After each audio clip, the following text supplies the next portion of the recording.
안녕하십니까. 저는 오늘 학부모님들과 함께 예술 과학의 융합과 매체 상상력이라는 주제로 말씀을 드리게 된 김정한이라고 합니다. 저는 현대미술을 전공하고 미디어 아트 그리고 인지과학을 연구하고 있는 연구자이자 작가로 활동을 하고 있습니다. 제가 오늘 학부모님들께 말씀드리려고 하는 그 이야기의 키워드를 정리해 보면 현대미술, 그 다음에 미디어 아트, 상상력, 그리고 공감의 문제에 대해서 한번 제 생각을 말씀드리려 합니다. 최근 융합이라고 하는 것이 학문 분야뿐만 아니라 사회 전반에 중요한 화두가 되고 있습니다.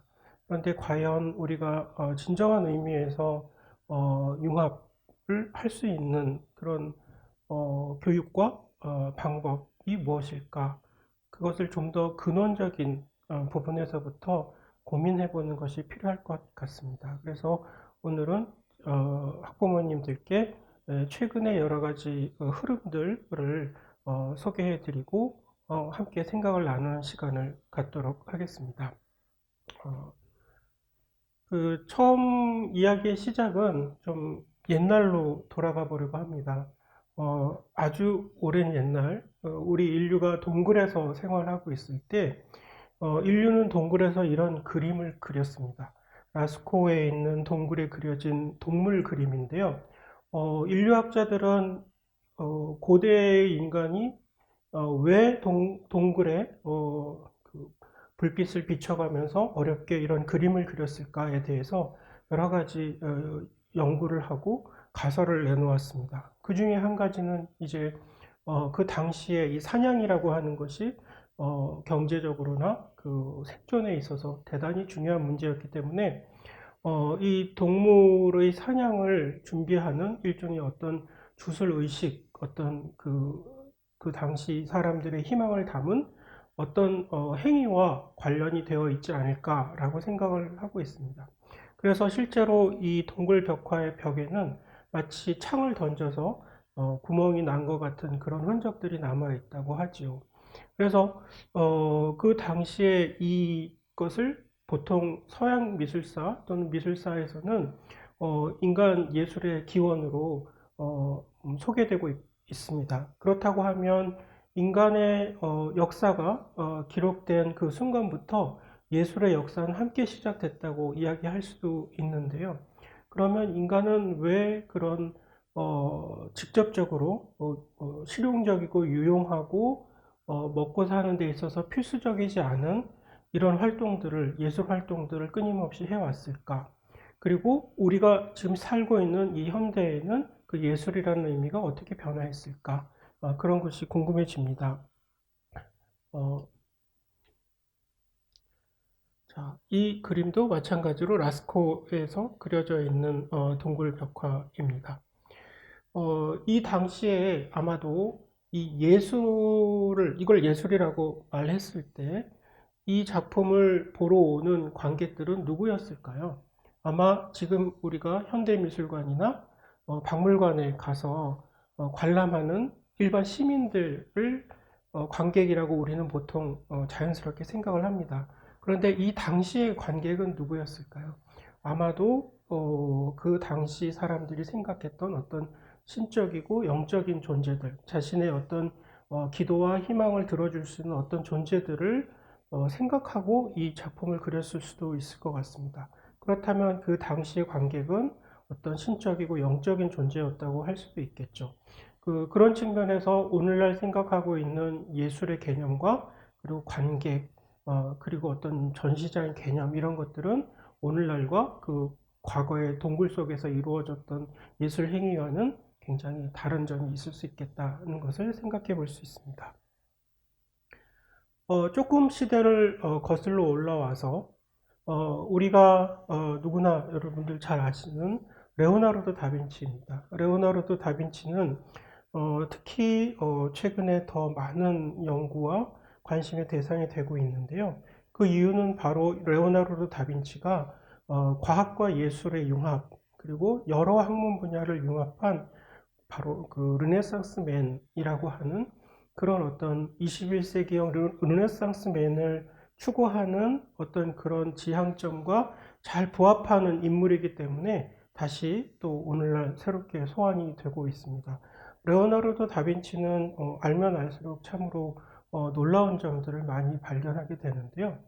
어, 레오나르도 다빈치의 여러 작품들이 있습니다만 주로 이제 드로잉으로 많이 남아 있죠. 그리고 실제로 완성된 작품은 사실 그렇게 생각보다 많지는 않습니다. 그런데 이제 잘 아시는 최후의 만찬이라든가 당시 르네상스 시대의 어떤 지적인 그런 연구 결과물들이 원근법이라든가 여러 가지 스포마토 기법이라든가 여러 가지 그 미술사에서 이루어진 성취들이 집약되어 있는 작품이죠. 이것은 단순한 그림이라기보다는 그 당대의 어떤 지적인 소산물들의 어떤 결정체라고 볼 수도 있습니다. 그런데 이제 이 또 레오나르도 다빈치 시대의 예술이 또 갖고 있는 어떤 그런 환경 생태계가 있었겠죠. 이 당시에 이 작품을 관람하는 사람들의 계층은 많게는 성직자나 또는 그런 물론 주로 이제 성직자였겠죠. 그리고 귀족이라든가 왕족이라든가 그런 어떤 특수 계층들을 위해서 많은 예술 작품들이 제작됐던 시기가 또 한동안 있었습니다. 자, 지금까지 대략 동굴벽화 한번 이렇게 살펴보셨고, 레오나르도 다빈치 최후의 만찬도 한번 이렇게 살펴봤습니다. 예술이라고 하는 것은 아마도 이제 그 시대에 따라서 또 문화에 따라서 대단히 다양하게 정의되고 그 유산들이 축적이 되어 왔다는 것을 잘 알 수 있습니다. 그런데 이제 오늘날 우리가 이제 그 예술이라고 생각하는 그 개념이 처음 이제 등장한 것은 17세기 계몽주의 시대에 나타났다고 이야기가 되고 있고요. 그리고 19세기에 이제 예술을 위한 예술이라고 하는 순수 미술 또는 순수 예술이라고 하는 개념이 등장을 합니다.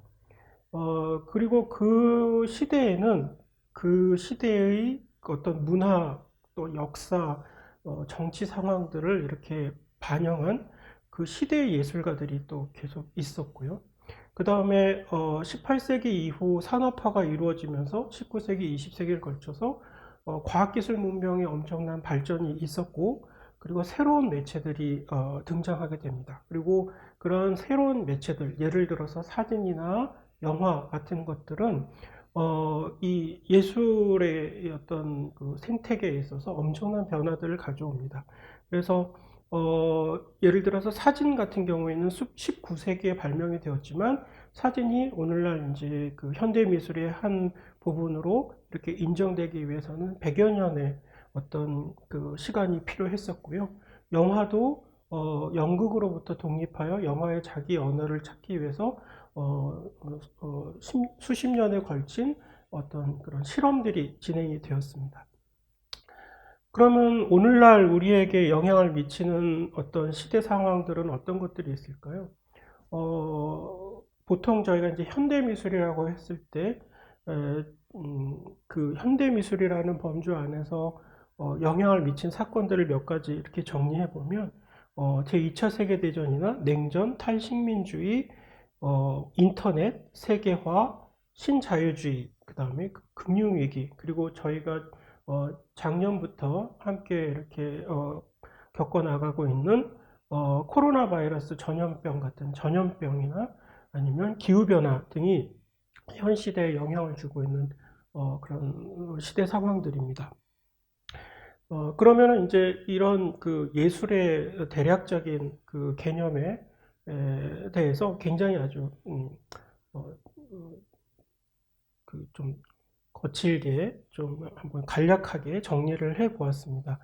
그런데 사실 이 현대적이라고 하는 것은 어떤 시기에서 어떤 시기까지 있었던 예술은 전부 현대미술이고 어떤 시기에서 어떤 시기까지 있었던 미술은 현대미술이 아니다라고 그 시대적으로 구분하는 것은 사실 좀 문제가 있습니다. 그래서 그 현대적인 예술가들, 아까 이전에 말씀드렸던 레오나르도 다빈치, 그다음에 프란시스코 고야 같은 작가들은 그 시대는 현대 미술의 시기라고 이렇게 구별되지 않을 수도 있지만 그 시대에 이미 현대적인 어떤 생각과 그 작품을 보여준 그런 사례들이 있습니다. 그래서 이 현대적이라고 하는 것은 어떤 그 주제적인 것이나 그 시대 정신을 그리고 문제 의식을 어떻게 가지고 있었느냐 그런 것에 의해서 이제 또 봐야 된다 그런 의견도 귀 기울여 볼 필요가 있을 것 같습니다. 사전적인 의미에서 현대미술이라고 하면은 사실은 이제 국내에서 현대미술이라고 하는 개념이 조금 혼용이 되어서 사용이 되고 있습니다. 근데 이것을 딱 이렇게 구별하기는 어렵지만 한번 소개를 해드리고 이야기를 하도록 하겠습니다. 보통 현대미술이라고 그 번역을 할 때 컨템포러리 아트와 모던 아트를 보통 우리나라에서는 같이 이야기를 합니다. 그래서 모던 아트 같은 경우에는 길게는 1860년대부터 1960년대 또는 70년대까지 이어진 어떤 그 예술의 흐름을 이야기하는데요. 근데 1960년대와 1970년대는 사실 그 컨템포러리 아트와 모던 아트가 겹치는 그런 시기로 볼 수도 있기 때문에 그것을 이렇게 탁그 언제부터다라고 이렇게 두부 자르듯이 이렇게 나눌 수 있는 것은 아닙니다. 그런데 그 국립현대미술관, 우리나라의 국립현대미술관의 그 영어 명칭을 보시면은 거기에 컨템퍼러리 아트와 모던 아트가 같이 있습니다. 모던 아트가 조금 더 앞선 시대의 어떤 흐름이고 컨템퍼러리 아트는 지금 동시대의 어떤 예술을 이야기합니다. 근데 오늘 여러분 그 학부모님들과 나누는 그 이야기 속에서의 현대미술은 이 두 가지를 모두 같이 아우러서 이야기를 해보도록 하겠습니다. 그래서 오늘 말씀드린 현대미술의 여러 특징들은 컨템퍼러리 아트와 모던 아트를 아우르는 그런 어떤 특징들을 말씀드리도록 하겠습니다. 현대미술에 있어서 가장 논쟁적이고 가장 그 화제가 되는 작품은 바로 마르셀 듀샹의 샘이죠. 1917년에 이 작품이 전시되었습니다. 자, 이 작품을 과연 예술로 볼 수 있을 것인가? 그 문제에 대해서 어떻게 생각하시는지요? 네. 여러 가지 다양한 의견이 있을 수 있습니다. 예술로 이것을 인정하시는 분도 있을 거고 또 예술이 아니라고 비판하시는 또 분도 분명히 있을 겁니다. 어느 한쪽이 잘못됐다는 것이 아니고 그런 논쟁 자체를 불러일으킨다는 그 지점을 우리가 좀 더 주목해 볼 필요가 있습니다. 이 작품은 또 저희를 또 당황스럽게 만드는데요.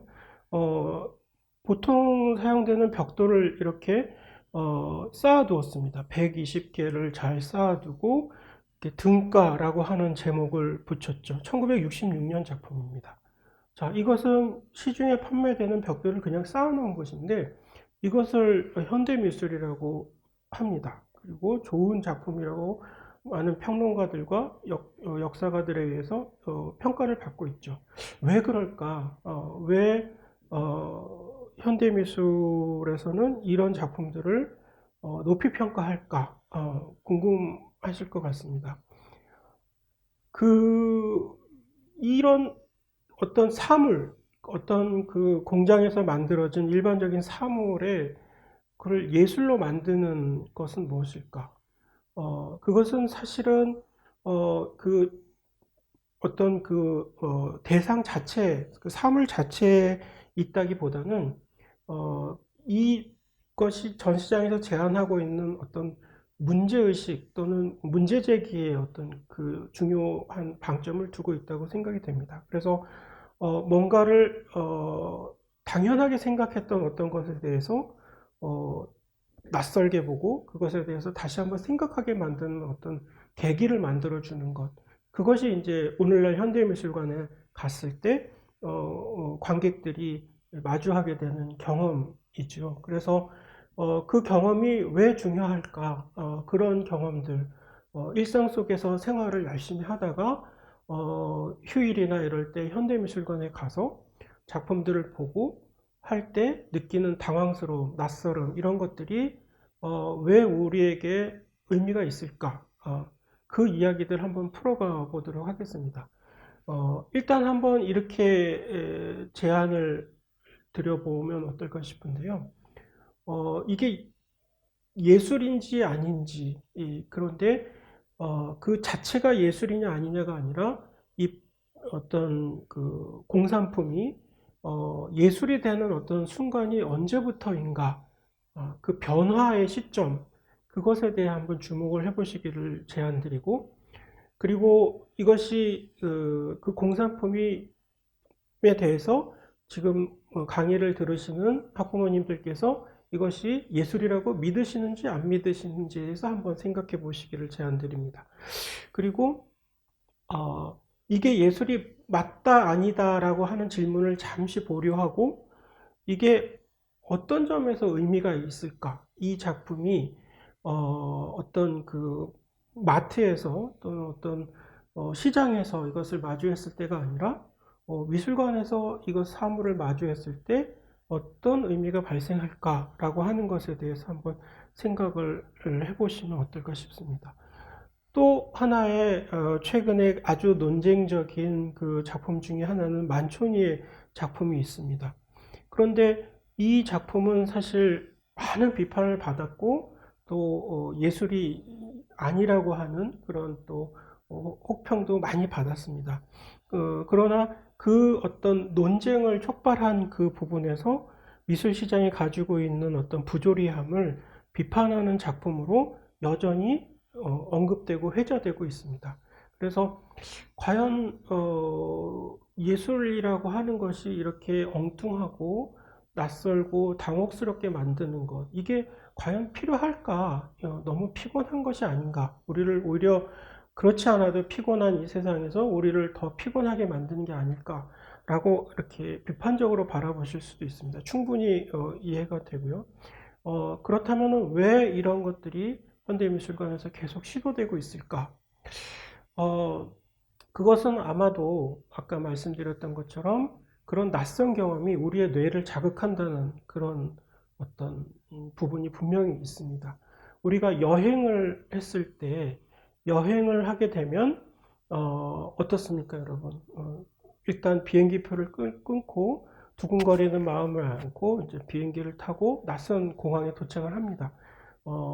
지금은 이제 코로나 때문에 그 기억이 참 아련하기도 한데요. 근데 한번 잘 기억을 되짚어 보시고, 아니면 뭐 운전을 해서 어딘가로 여행을 간다고 하실 때 그 내비게이션이나 지도를 보면서 낯선 길을 찾아갑니다. 낯선 길을 찾아가고 낯선 곳에 도착하죠. 머무는 숙소부터 그 주변 환경까지 굉장히 낯설게 느껴집니다. 근데 그 낯설음 속에서 어떤 것이 되나요?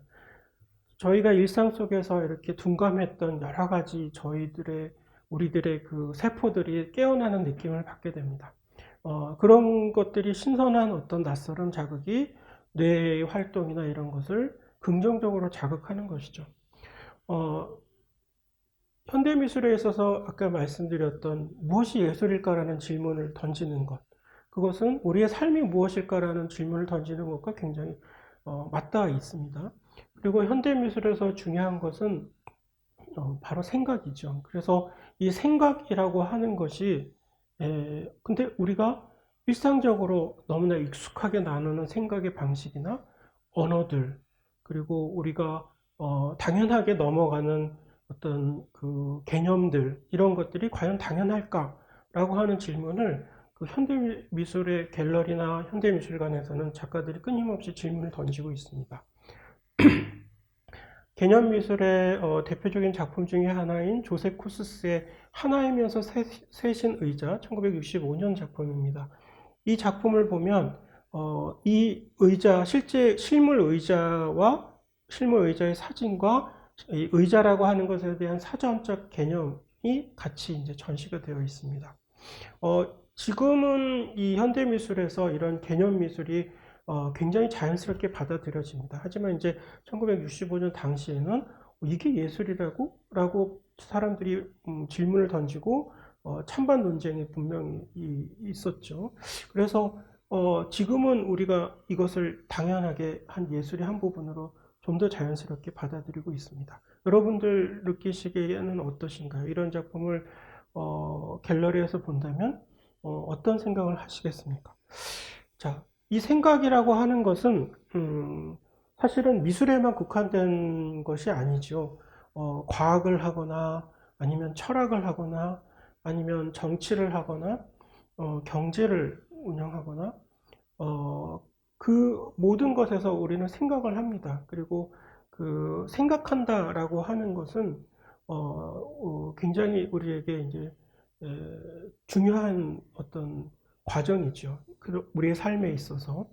자, 그 개념이 어떻게 작품화되는가, 여러 가지 사례들이 너무나 많습니다만, 그 중에서 이제 한 가지 작품을 소개해드리면, 펠릭스 곤잘레스 토레스의 캔디스 필스라고 하는 시리즈 작품이 있습니다. 그런데 이 작품은 보시는 것처럼 갤러리의 구석에 약 80kg 정도, 성인 남자 한 명의 몸무게 정도의 사탕을 쌓아 놓았습니다. 그리고 자연스럽게 관객들은 이 사탕을 이렇게 가져가게 되죠. 그러면은 그 무게는 지속적으로 줄어들고 이 작품은 끊임없이 이제 변화하는 작품이 됩니다. 갤러리에서는 어느 순간 이상이 되면은 다시 또 사탕을 채워두고 그런 식으로 그 어떤 센서나 컴퓨터나 이런 디지털 장비가 동원되지 않았지만 자연스럽게 상호작용하는 인터랙티브 아트 작품이 되는 것이죠. 그래서 이 작품에서 중요한 것은 바로 펠릭스 곤잘레스 토레스의 생각이었죠. 그 아이디어. 그것을 관객과 경험을 통해서 공유하고 있습니다. 그래서 이 현대미술에서 중요하게 생각되는 것이 바로 생각이다. 생각 자체가 작품이 될 수 있다라고 하는 것이죠. 현대미술이 가지고 있는 여러 가지 특징들 중에서 이제 중요한 시기가 이제 1960년대, 70년대였는데 그때 이제 지금도 여러분들이 이제 미술관에 가면 많이 보실 수 있는 팝아트나 미니멀리즘이나 퍼포먼스, 미디어 아트 같은 여러 실험들이 이렇게 쏟아져 나오게 됩니다. 오늘 저희가 이제 조금 더 그 초점을 맞춰서 이야기하고자 하는 미디어 아트. 미디어 아트 하면은 혹시 어떤 게 생각이 나시나요? 가장 이제 여러분들 그 잘 아시는 백남준 작가님, 백남준 작가님의 여러 작품들을 기억하실 겁니다. 바로 이제 백남준 작가님처럼 비디오라고 하는 어떤 매체를 자신의 작품의 언어에 있어서 중요한 어떤 요소로 사용을 하는 것을 이제 보통 미디어 아트라고 하죠. 그런데 이제 이 현대미술 그리고 이제 그 안에 미디어 아트는 사실 오늘날 현대미술에 이렇게 속해 있으면서도 현대미술 밖과 또 이렇게 연결되어 있기도 합니다. 왜냐하면 그 예술과 과학기술의 어떤 융합에 있어서 미디어 아트가 담당하고 있는 부분이 있기 때문에 어떤 경우에는 이제 예술의 영역 밖에 있는 과학의 영역에서 그 활동이 이루어지기도 하고 또 철학의 영역에서 그 활동이 이루어지기도 하는 것 같습니다. 현대미술도 당연히 그렇고요. 그래서 그것을 이렇게 딱 나누어서 구별하기도 역시 좀 어려운 부분이 있습니다. 그래서 아트, 예술이라고 하는 것이 들어가는 순간, 예술이라고 하는 것이 이렇게 결합되는 순간 그것의 가장 큰 특징은 바로 유연성과 그 경계의 변화무쌍함이라고 생각을 합니다. 그리고 그것을 가능하게 하는 것은 바로 상상력이겠죠. 현대미술의 영역을 그래서 현대미술의 경계들은 끊임없이 이동하고 역동적으로 움직입니다. 그리고 그 영역을 끊임없이 이제 넓혀가죠. 그리고 그 작가 개인의 어떤 그 언어가 있을 만큼 현대 미술의 그 다양성은 무한하다고 볼 수 있습니다. 그리고 현대 미술은 또 우리의 삶과 깊이 관련되어 있어서 정치적인 또는 사회적인 이슈에 대해서 그 발언을 하는 그런 작가들도 굉장히 많이 있습니다. 그래서 현대 미술의 어떤 현대적 특징들을 대략 이 정도로 정리를 해볼 수 있을 것 같은데요. 이런 지금 이야기를 이렇게 좀 장황하게 말씀드리는 이유는, 우리들이 이제 앞으로 하게 될 이야기들이 어떤 그 현대미술의 문제의식, 현대미술의 어떤 관점에서 어떻게 그것들이 서로 연결될 수 있는가 하는 점을 좀 살펴보기 위해서 조금, 이야기를 먼저, 배경 이야기를 먼저 말씀드리고 있습니다. 현대미술을 조금 여전히 좀 거칠게 정리를 하자면 일종의 문제 제기를 하고 그리고 우리에게 다가온 그 현상을 이해하려고 하는 노력인데, 이것은 사실 그 현대미술이라고 쓰여져 있는 자리에 과학이라고 써도 별반 다르지 않습니다. 그래서 예술과 과학은 상당히 많은 그런 어떤 유사한 특징들을 보여주고 있다고 저는 생각을 하는데요. 현대미술은 일단 상상력을 필요로 하고요. 그 다음에 많은 어떤 관점을 수용할 수 있는 오픈 마인드 되어 있는 어떤 자세가 필요합니다. 그리고 그 변화를 두려워하지 않아야 하고요.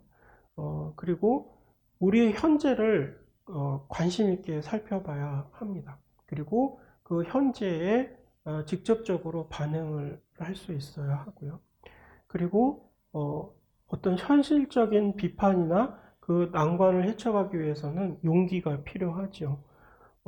그리고 이것의 모든 것들은 어떤 그 이론이 중요하다기보다는 이론도 물론 중요하죠. 중요한데 그보다 더 중요한 것은 작가, 다시 말해서 작가 한 명 한 명의 어떤 그런 삶 자체, 그런 것들이 중요하다고 볼 수 있습니다. 이런 점들이 약간 과학과 좀 다른 점일 수도 있겠죠.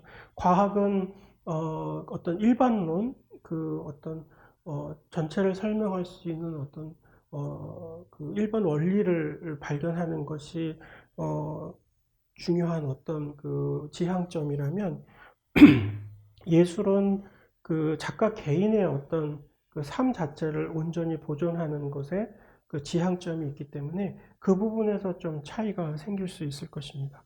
그리고 현대미술도 역시 어떤 현대미술계라고 하는 전체의 팀웍을 통해서 이루어집니다. 그래서 이런 어떤 특징들을 가지고 있는데요. 이 이야기들을 조금 더 이제 다른 방향으로 좀 이어가 보도록 하겠습니다. 네, 미디어 아트는 앞서 말씀드렸던 이제 현대미술의 한 부분이라고 볼 수도 있고, 아까 말씀드렸던 것처럼 현대미술 밖과 또 연결될 수도 있는 그런 확장성을 가지고 있다고 볼 수 있습니다.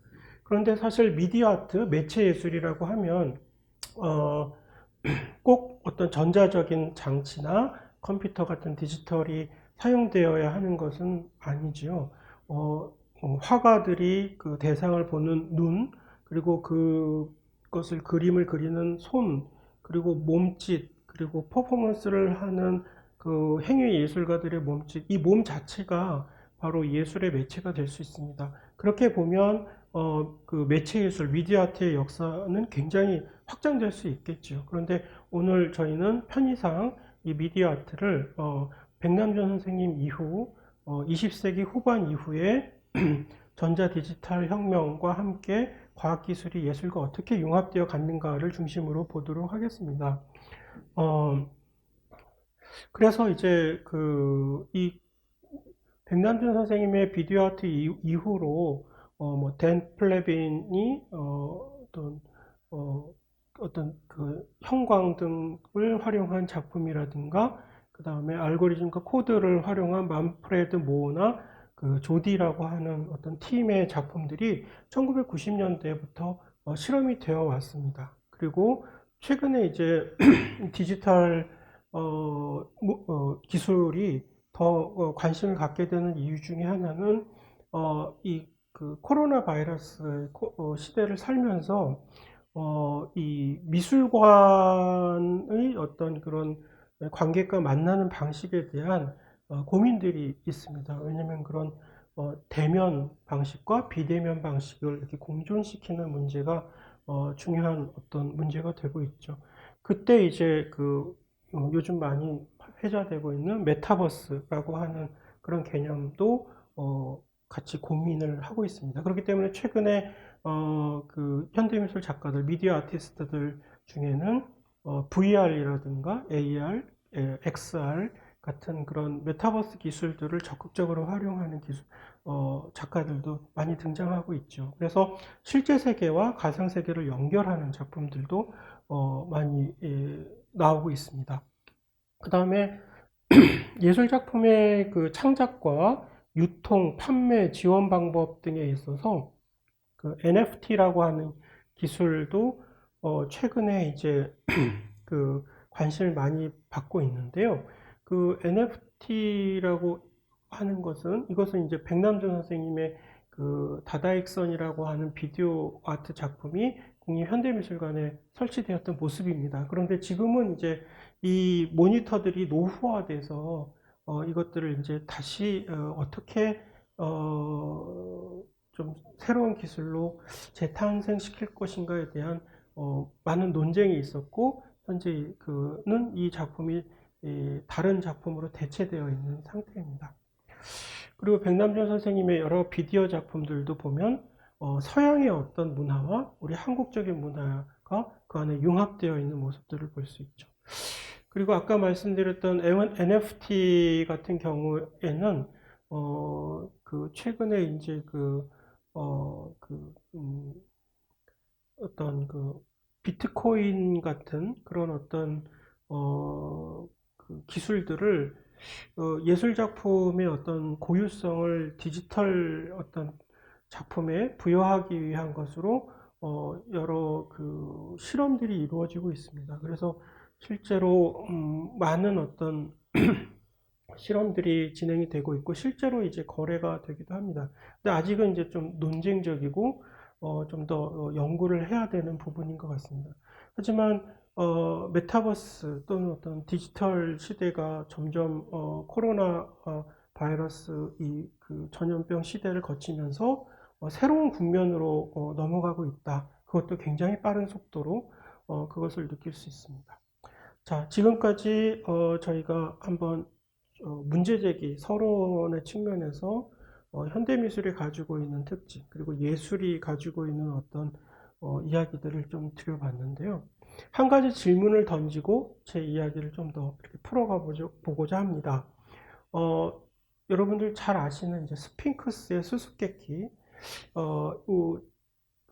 스핑크스가 이제 오이디푸스에게 던진 질문이죠. 그래서 아침에 4발, 점심에는 2발, 저녁에는 3발로 걷는 것은 무엇인가?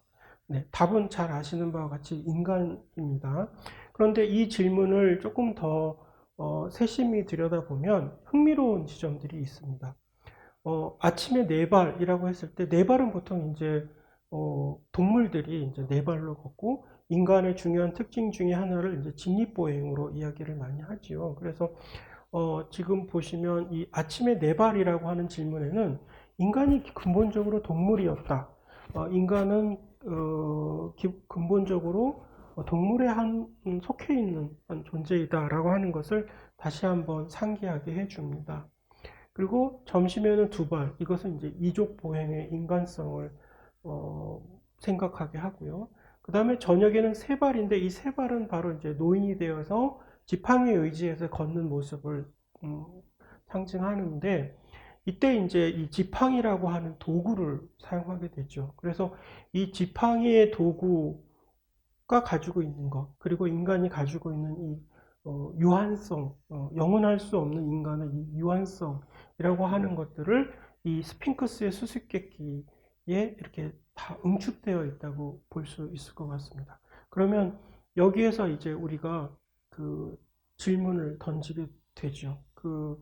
어, 그 질문들의 출발은 우리에 대한 것이기도 하고, 동시에 우리를 이해하기 위해서 타자에 대한, 우리 이외의 어떤 그 존재들에 대해서 우리가 어떻게 바라봐야 하는가라고 하는 그런 문제의식을 갖게 됩니다. 그리고 이 지팡이라고 하는 것은, 이 지팡이라고 하는 도구는 우리에게 스마트폰이 될 수도 있고, 어떤 컴퓨터가 될 수도 있고, 또 어떤 다른 어떤 우리의 삶에 있어서 중요한 하나의 도구가 될 수도 있겠죠. 제가 쓰고 있는 이 안경도 하나의 도구인데요. 이런 도구라는 것에서부터 나라는 것이 어디서부터 시작되는가라고 하는 것을 생각해 볼 필요가 있다는 그런 질문도 굉장히 흥미롭습니다. 인간이 현미경을 발명해서 인간의 어떤 맨눈으로 볼 수 없었던 미시적인 세계를 바라보아서 그 안에서 또 새로운 어떤 원리들을 발견하게 되고요. 허블 망원경 같은 천체 망원경을 만들어서 인간이 눈으로 볼 수 있는 그 밖의 우주에 대해서 관찰하고 그 증명해 갈 수 있는 그런 것들이 그 현미경 이전의 어떤 인간과 허블 망원경 이전의 인간, 그리고 그 도구들 이후의 인간들은 그 인간이라고 하는 것의 시작점을 바꾸어 놨다고 볼 수도 있을 것 같습니다. 그래서 오늘날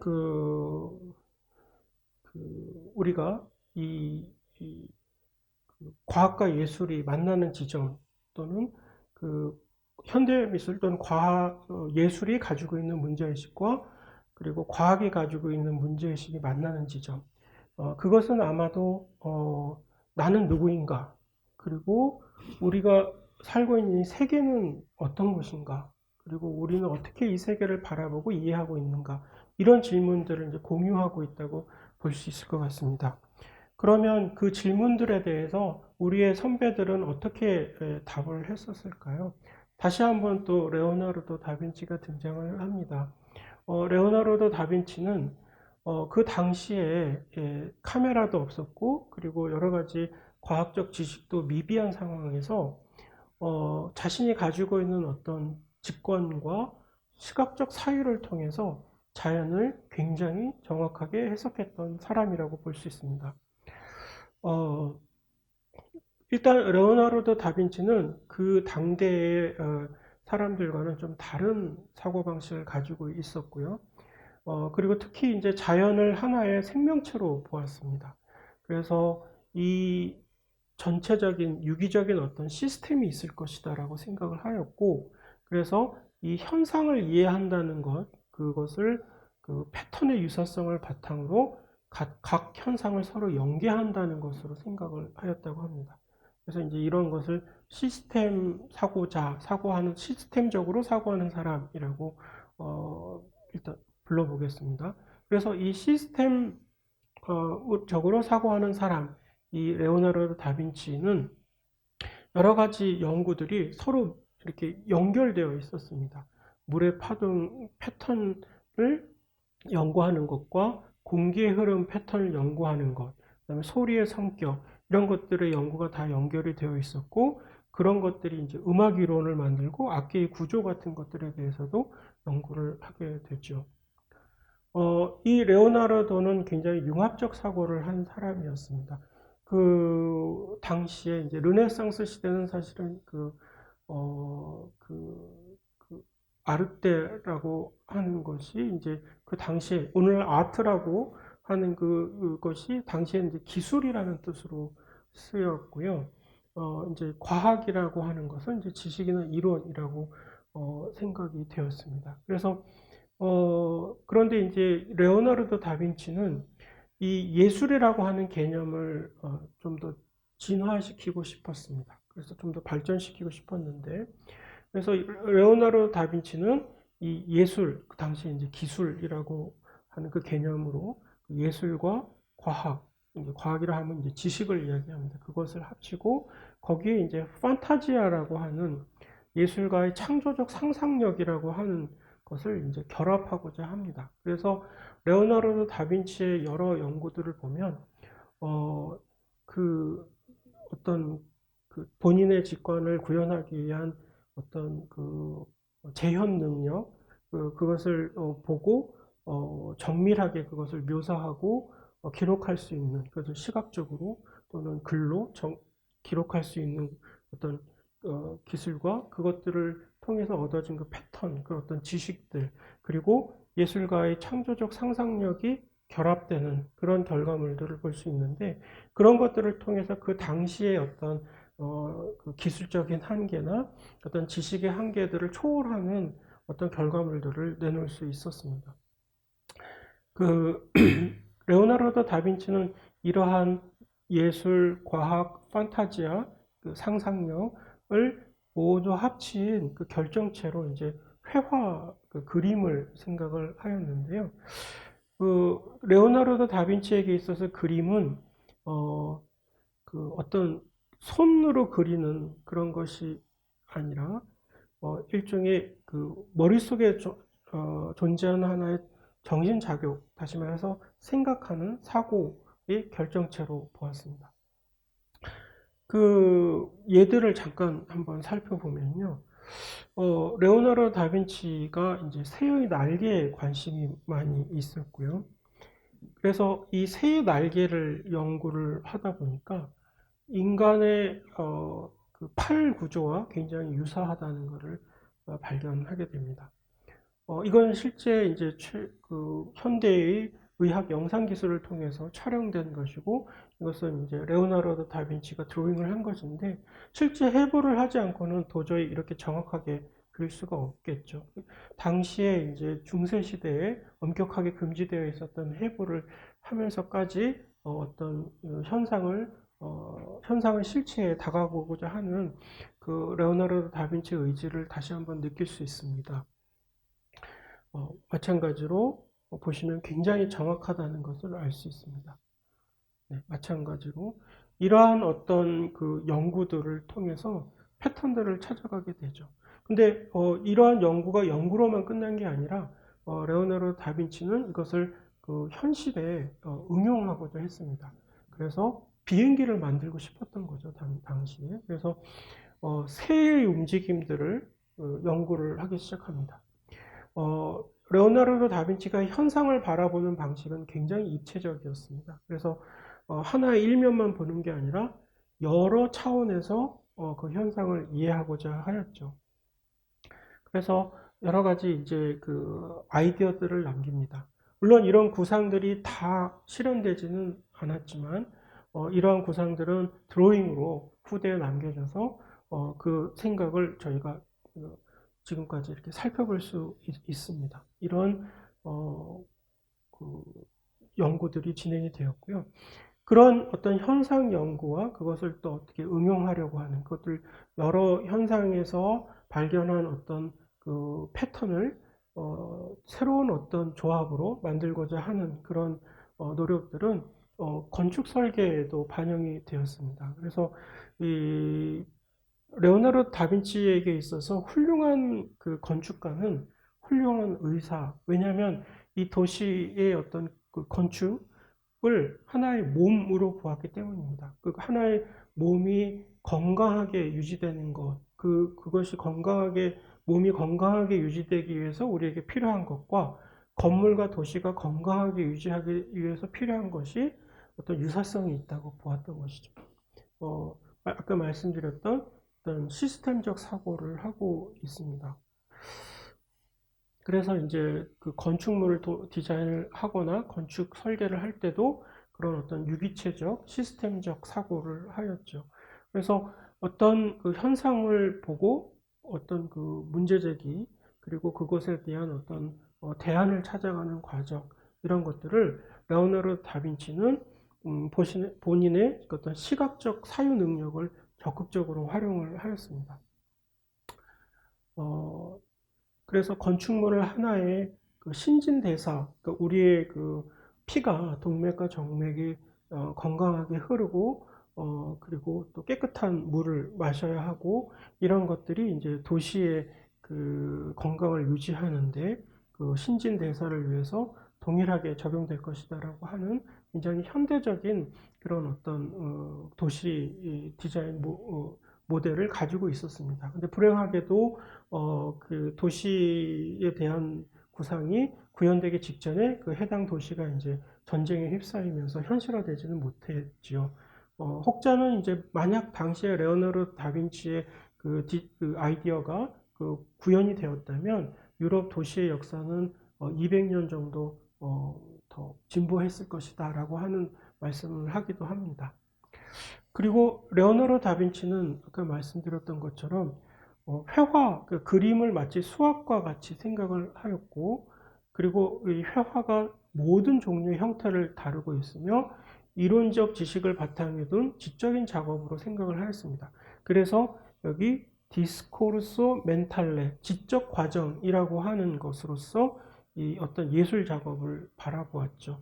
이 지적 과정, 이 지적 과정을 잘 보여주는 작품이 이 암굴의 성모라고 하는 이 작품입니다. 이 암굴의 성모는 이제 1483년에서 86년까지 그려진 그림이고요. 여기에 보면 이제 이 지적 과정이 어떻게 반영이 되었는지를 볼 수 있습니다. 그 빛과 어둠에 대한 광학적인 연구를 통해서 이 스푸마토 기법을 정확하게 구현을 하였고, 이 바위의 지질학적인 정확성, 뭐 풍화된 사암이라든가 피로감의 단단한 암매, 바위결의 풍화 패턴 등을 그림에 그대로 담았습니다. 그리고 동물 주변에 자라는 식물들에 대한 연구도 별도로 진행하였고요. 그래서 식물학적으로도 정교하게 그려졌지만 계절이나 생태적 조건 등 정확한 환경까지 감안하여서 묘사를 하였습니다. 그래서 이것이 과학적인 어떤 지적 과정을 통해서 탄생한 그림이다라고 하는 것을 알 수 있습니다. 그래서 그 자연 연구를 레오나르도 다빈치는 굉장히 열정적으로 하였고요. 그 레오나르도 다빈치의 드로잉들 중에서 그 특징들이 몇 가지 있는데요. 그 특징들 중에 하나는 이제 선을 굉장히 겹쳐서 쓰는 경향이 있었다는 겁니다. 하나의 형태를 잡기 위해 굉장히 많은 선들을 그어 놓습니다. 그런데 그 그어 놓은 선들이 이렇게 다 연결되는 게 아니라 좀씩 끊어져 있고 굉장히 어떤 혼돈 속에 있습니다.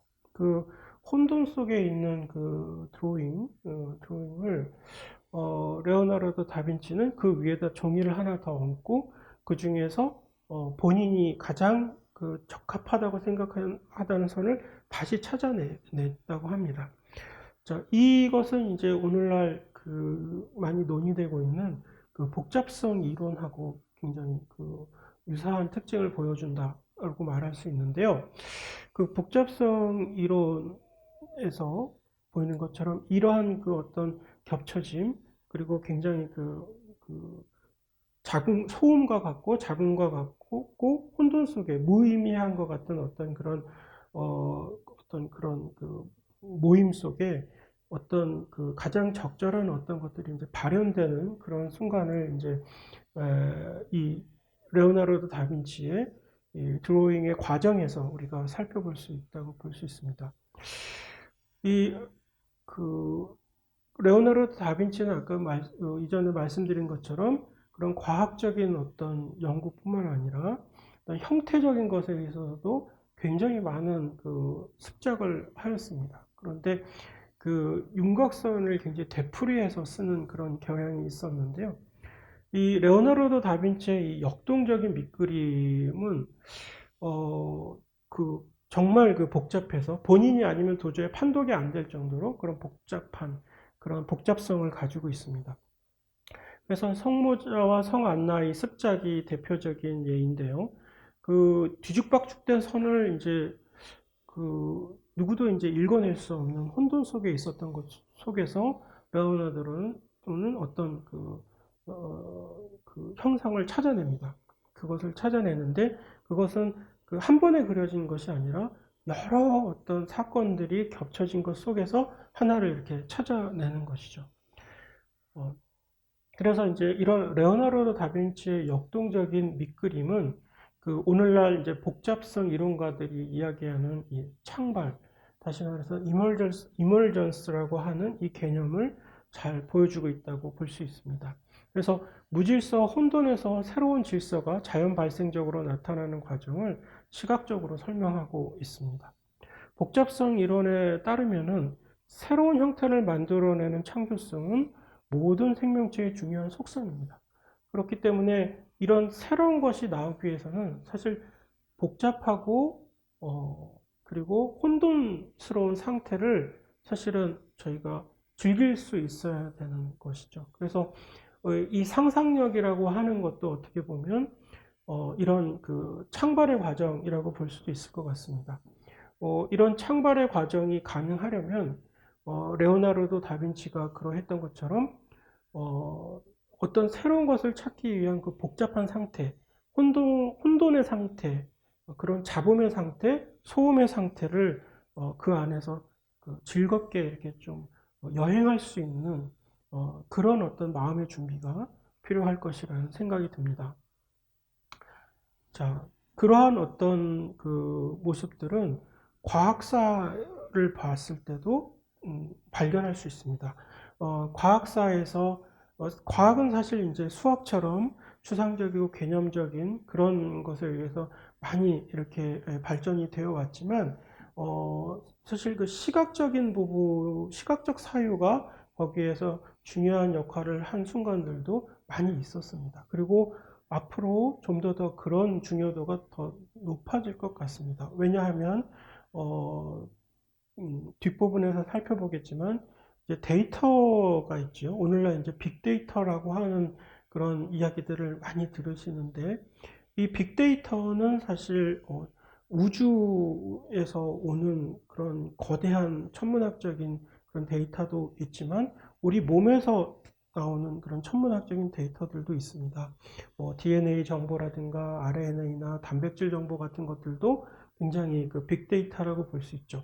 근데 그 빅데이터를 우리가 우리의 인지 능력을 가지고 파악하기 위해서는 그것의 시각화가 굉장히 중요하다고 합니다. 그래서 이 과학의 연구에 있어서나 또는 빅데이터를 다루는 어떤 사회과학, 우리는 SNS라든가 오늘날 그 인터넷에서 쏟아져 나오는 여러 가지 디지털 그 데이터들, 그 천문학적인 디지털 데이터들을 사회과학적으로 연구하기 위해서도 그 데이터들에 대한 시각화가 필요하죠. 그래서 이 지식 시각화나 이 시각화의 문제는 과학 연구에 있어서도 굉장히 중요하다고 볼 수 있는데요. 그러한 선례를 지금 오늘날과 같은 디지털 시대 그 이전에도 우리가 발견을 할 수 있습니다. 이 지식 시각화라는 관점에서 우리 레오나르도 다빈치의 사례를 한 가지 더 말씀드리면 어떨까 싶습니다. 레오나르도 다빈치가 현상을 파악할 때 굉장히 다층적으로 파악했다는 말씀을 드렸었는데요. 지금 이것은 이제 일종의 그 생물 도감 같은, 그 과학사 도감과 같은 그 당대의 어떤 그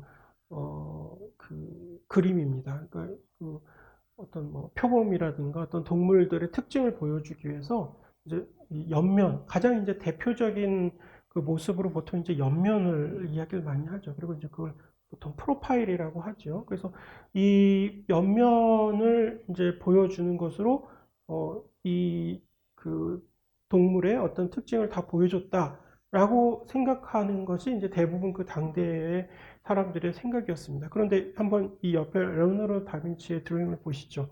레오나르도 다빈치의 드로잉은 시간과 움직임을 담고 있습니다. 그러니까 형태에만 국한된 것이 아니라 형태 이외의 요소, 시간과 움직임이라고 하는 다른 차원에서 이 현상을 바라보고 관찰하고 기록하고 있습니다. 그래서 이런 시각화와 이런 시각화는 전달하고 있는 정보의 차원이 다른 것이죠. 그래서 마찬가지로 그런 말에 대한 어떤 연구에 있어서도 그런 어떤 특징을 보여줄 수 있습니다. 다시점에서 여러 각도의 시점에서 그리고 시간의 흐름이라든가 움직임에 대해서도 그 변화를 관찰한다는 것. 그 변화를 관찰한다는 것이 굉장히 중요합니다. 그래서 이제 이런 시각적 사유를 하는 것과 시스템적 사고를 하는 것이 레오나르도 다빈치의 가장 큰 특징 중에 하나라고 볼 수 있고요.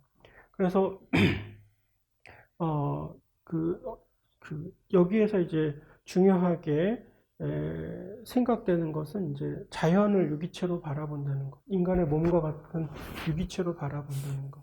그러니까 인간을 확장해서 자연과 인간을 이제 유사하게 바라본다는 것입니다. 그리고 이제 몸과 마음을 별개로 보기보다 같이 함께 생각하려고 하지 않았나라는 생각도 들게 됩니다.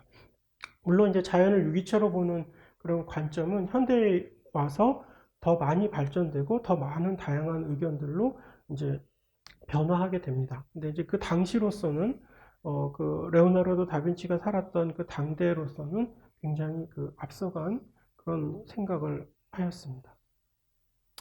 어, 그 지식시각화라고 하는 측면에서 우리나라가 가지고 있는 그런 어떤 그 장점이랄까요? 특징이 있습니다. 사실은 우리나라 선조들, 그 조선시대 때 유학을 공부하셨던 그 선조들은 굉장히 이렇게 도식화하는 걸 좋아하셨던 것 같아요. 그래서 지식을 그 한눈에 볼 수 있는 그런 그 시각화를 굉장히 좀 그 즐겨 하셨던 것 같습니다. 그리고 이것은 이제 그 우리 1,000원짜리 지폐에 이제 이렇게 등장하시는 퇴계 이황 선생님의 그 성악십도라고 하는 10폭짜리 그 병풍입니다. 근데 이 성악십도의 제1도에 보면은 이런 태극도가 있습니다. 근데 이 태극도는 물론 이제 그 퇴계 이황 선생님의 작품은 아니지만 그 성악십도에는 퇴계 이황 선생님이 이제 직접 그 그리시거나 쓰신 것도 있고 그 성리학이 그동안 축적되어 왔던 그런 여러 가지 그 지식들을 이제 총망라해 놓은 것입니다. 그래서 퇴계의 이황 선생님은 재미있게도 이제 그 레오나르도 다빈치가 그 살았던 그 시기와 비슷한 시기에 이제 이 조선에서 사셨던 분이고요. 그 당시에 이제 그 갓 왕이 된 이제 선조에게 어떤 교육의 차원에서 이 병풍을 만들어서 바치게 되고요. 그런데 이제 이 태극도라고 하는 것이 보면 이 성리학이 가지고 있는 우주관과 인간관을 이렇게 그 지식시각화를 해놓고 있습니다. 그래서 이 지식시각화의 전통은 이제 서구에만 있는 것이 아니고 특히 이제 우리나라에서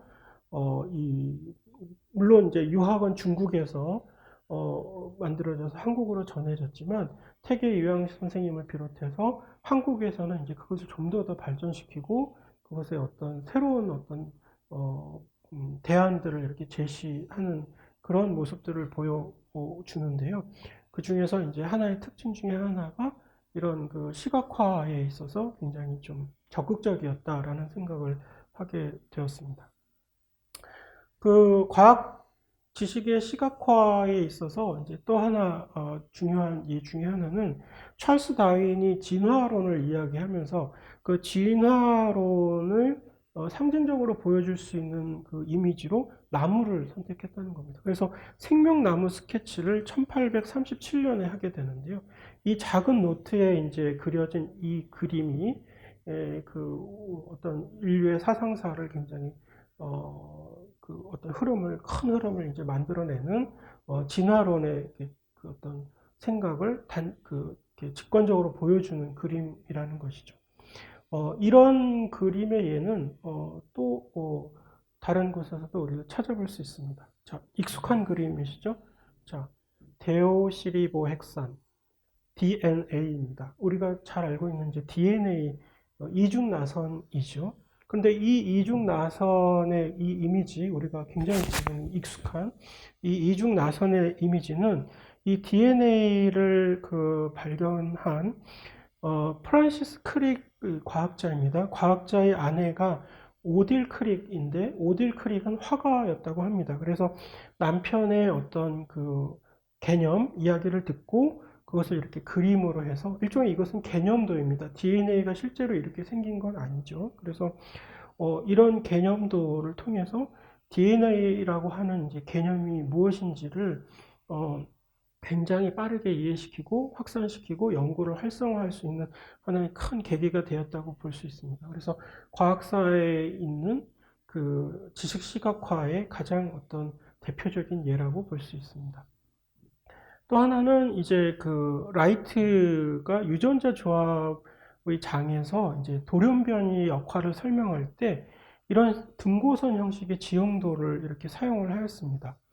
그런데 이것이 사실은 이제 이것을 수학적으로 증명한 것을 이해한 사람은 거의 없었다고 합니다. 그런데 이제 이 그림을 통해서 개념을 이해하고 그것에 대한 후속 연구들이 아주 급속히 이루어졌다고 하죠. 그래서 그 도부잔스키의 드로잉도 이렇게 지형도 그 등고선의 어떤 그런 모습들을 보여주는데 그 앞서 그려진 라이트의 드로잉을 사용한 설명 방식이 그 과학적 아이디어를 타인에게 이해시키고 확산시키는데 굉장히 큰 도움을 주었다는 것은 부정할 수 없는 사실입니다.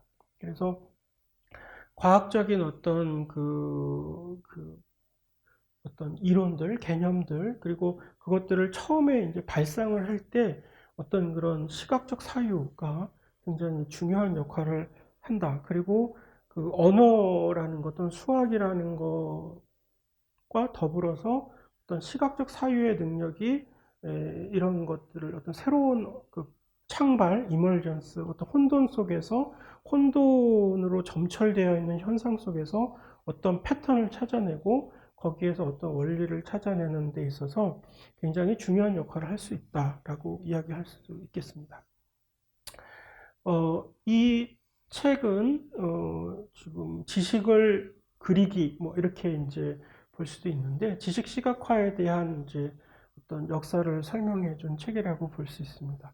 거기에 이제 10장에 보면 이 그림이 그 어떤 아까 어떤 라이트의 어떤 경우에 그 이 그림이 이 과학 연구에 있어서 필수적으로 필요한 것이었냐 이제 이런 질문을 하고 있는데요. 이 저자의 의견은 이렇습니다. 그 루스가 이제 그 그림과 은유를 갖고 이 설명을 하고 있는데요. 근데 그 방식에는 뭐 수학적인 방식도 있을 수 있고 뭐 어떤 여러 가지 다른 방식도 있을 수 있습니다. 그런데 이제 이 세 개의 다양한 그 현상을 기술하는 방식은 하나가 아니라는 것을 이제 강조합니다. 그래서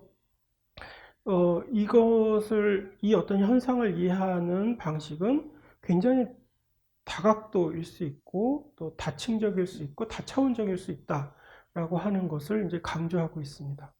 그리고 그 그림이 그럼 완전하게 어떤 그 아이디어를 잘 전달하느냐? 그렇지 않습니다. 그림도 오류와 한계가 있죠. 그건 뭐냐면 그 등고선 지형도가 그 유전자가 중력의 영향을 받지 않는다는 그런 사실과 어긋날 수 있지만 그것이 이제 전달하고 있는 지식의 어떤 그 중요한 개념이 그것의 어떤 한계 또 그것의 오류를 좀 넘어서는 부분도 있고요. 그 다음에 이것이 이제 이미지로만 끝나는 게 아니라 수학적인 또 다른 어떤 개념적인 그런 어떤 설명과 더불어졌을 때 좀 더 실체 현상에 가까워질 수 있다. 그래서 하나의 현상을 설명하는 방식이 꼭 하나만 존재하는 것이 아니라 굉장히 다양할 수 있다라고 하는 것을 강조하고 있습니다. 자, 이러한 시각적 사유 저희가 이제 살펴본 것들을 조금 더 이제 근현대 과학으로 이어보면요. 그 레오나르도 다빈치로 조금 더 한번 상기하고 또 이야기를 진행해 보겠습니다. 레오나르도 다빈치 드로잉을 보면 이렇게 그림 사이사이에 글씨들이 굉장히 많이 쓰여져 있습니다. 근데 이 글씨는 이제 보통 거울 글씨라고 하죠. 그 거울을 비춰봐야 우리 보통 사람들이 이제 알아볼 수 있는 그런 글씨인데 그리고 이제 이게 라틴어가 아니고 이탈리아어로 사용되었고요. 그래서 그 레오나르도 다빈치는 그 당시에 그 라틴어를 사용하는 어떤 그런 그 엘리트 교육을 받지를 못했다고 합니다. 그 레오나르도 다빈치는 그 당시에 엘리트 교육을 받지는 못했지만 자신이 가지고 있는 직관력과 어떤 시각적 재현 능력, 그래서 시각적 사유 능력을 가지고 언어적 사유와 시각적 사유를 통해서 그 당시에 어떤 사람들이 볼 수 없던 세계로까지 이제 나아갈 수 있었던 것이라고 생각을 하는데요. 이 책은 이제 국내에 번역도 되어 있습니다. 그 이미지로 창조하는 사람, 글자로만 생각하는 사람, 이미지로 창조하는 사람. 이 책에 보면 흥미로운 사례들이 좀 나오는데요. 이 책의 주장에 의하면 글자는 느리고 이미지는 빠르다라고 이야기를 하고 있습니다. 그 우리들이 익히 잘 알고 있는 위대한 그 인물들 중에 난독증이나 학습장애, 학습 곤란을 겪었던 인물들이 의외로 많다고 합니다. 예를 들어서 한스 안데르센, 알베르트 아인슈타인, 토머스 에디슨, 귀스타프 플로베르, 하비 쿠싱, 오기스트 로댕, 레오나르도 다빈치, 조지 패튼, 윌리엄 제임스 우드로 윌슨, 넥슨 록펠러, 윌리엄 H까지 여러 다방면의 업적을 남긴 그 위인들 중에 난독증과 학습장애, 학습 곤란을 겪었던 적이 많다는 것이죠. 근데 이런 사람들의 특징을 이제 어떤 창조성이라든가, 근데 그 창조성이 어디서 오느냐? 시각적이고 공간적인 어떤 사고방식에서 온다. 그래서 시각적 사고와 그리고 공간 능력, 그 다음에 문제 해결 능력, 창조성 등이 이 사람들이 가지고 있었던 난독증이나 학습장애나 학습곤란과 같은 것들을 초월해서 어떤 위대한 업적들을 남길 수 있었다. 그래서 글자만이 우수하고 이미지는 열등하다라고 결코 얘기할 수 없다. 이미지가 가지고 있는 그리고 그 양자가 서로 상호작용했을 때 가져올 수 있는 그런 시너지가 굉장히 크다. 이렇게 이야기를 하고 있죠. 그래서 그 책에서 이제 주장하기에 이제 그런 인물들, 그 앞서 말씀드렸던 그런 위대한 인물들은 굉장히 대기만성형이었다고 합니다. 그래서 이 대기만성인 사람들은 대체로 이제 아이들이 가지고 있던 세계관을 어른이 돼서도 계속 유지하는 경우가 많고요. 그리고 이 우리가 성숙하다고 이야기하는 것, 그리고 이제 이 성숙함이 좀 늦어지는 것, 성숙지연이라고 했는데 성숙함이 좀 늦어지는 것, 그것을 이제 그 문제가 있는 게 아니다라고 하는 것이죠. 그러니까는 성숙하다는 것은 결국 어른의 세상을 이해하는 것인데, 아이는 사실은 이제 그러한 것들을 신경 쓰지 않고 그저 세상을 발견하고 사물을 가까이서 살펴보고 그것들이 어떻게 작동하는지 바라보고 세상이 돌아가는 이치를 이해하기 위해 쓰죠. 근데 사실 이 아이들의 태도가 바로 예술가의 태도이고 과학자의 태도이기도 한 것입니다. 그래서 피카소가 그랬죠. 아이의 어떤 마음, 아이의 시선을 얼마나 이제 잘 어른이 되어서도 잘 유지할 수 있느냐, 그게 이제 훌륭한 예술가가 될 수 있느냐 없느냐의 결정적인 차이라고 이야기한 그런 것과도 연결된다고 볼 수 있을 것 같습니다. 그래서 이제 성숙이 느린 사람은 물론 장점이 있죠. 그런데 이제 학교 생활에도 더 잘 적응하고 장점이 있을 수 있는데, 성장이 느린 사람은 결국 더 늦지만 더 크게 자라는 경향이 있다. 이렇게 이제 이야기를 하고 있습니다.